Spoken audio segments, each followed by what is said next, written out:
to another episode of the Farr Show, where I'm Damien Farr, and tonight we're talking about Disney Plus, 6 months in. I know what you're saying, Damien, it's not exactly 6 months. It's close enough that I feel like now is the time to talk about it, where we're talking about Disney Plus, where we're going to talk the pros and the cons. Let's get the cons out of the way first and foremost, because I feel that there's, as weird as it sounds, more cons than there is pros right now, and some of these will be resolved over time. I'll be honest with you there. Some of them will be resolved with time, but right now, this is what's going on right now, 6 months in. So, let's start off with the cons. There's not enough original series. The only original show that I watched on there was The Mandalorian. That's legitimately the only thing I watched. They just made a new show with Star Wars Day just happening, which I didn't even mention. They just made a new show where they're showing behind the scenes of The Mandalorian, and they released episode 9, The Rise of Skywalker there, which is great. That's great. But it's still not enough original shows. Then the other big thing with that here is, well, where is the Marvel shows? I think they should have waited to release this platform till there was more Marvel stuff available. Because right now, it's just the movies. Don't get me wrong, the movies are great. But it's like, come on, you're missing shows. Like, you're providing a service with shows.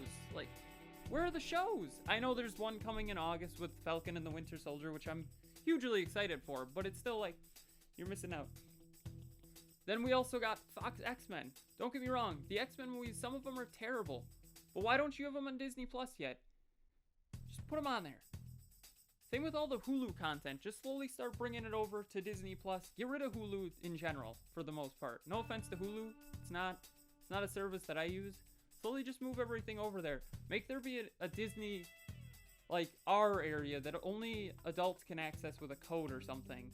And then finally, the Sony Spider-Man movies. They're Marvel, technically. I get they're not MCU related, but come on. You gotta add those. So, those are some of the cons. There's a good amount of cons, but at the same time, a lot of these are going to be resolved later this year, 2020. So, hopefully they are. And then, pros. I talked about it earlier, The Mandalorian. That show is the best show on this platform, I'd assume, because I haven't watched any of the other ones. And then, you got the Disney backlog, which for me means Boy Meets World, because I love that show. I watched it in high school before going to high school every day, on like Disney Family or something like that, and it was great.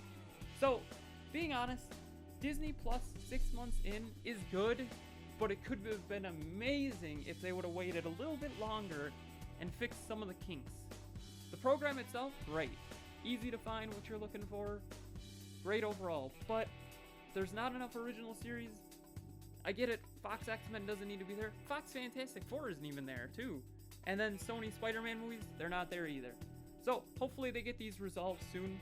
I know the original series will be resolved later on this year, but Fox X-Men and Sony Spider-Man, come on, just make it happen. So, what do you think of Disney Plus? Do you have it? Tell me in the comments below. Don't forget to like, share, comment, subscribe, hit that bell icon, and have a far off night.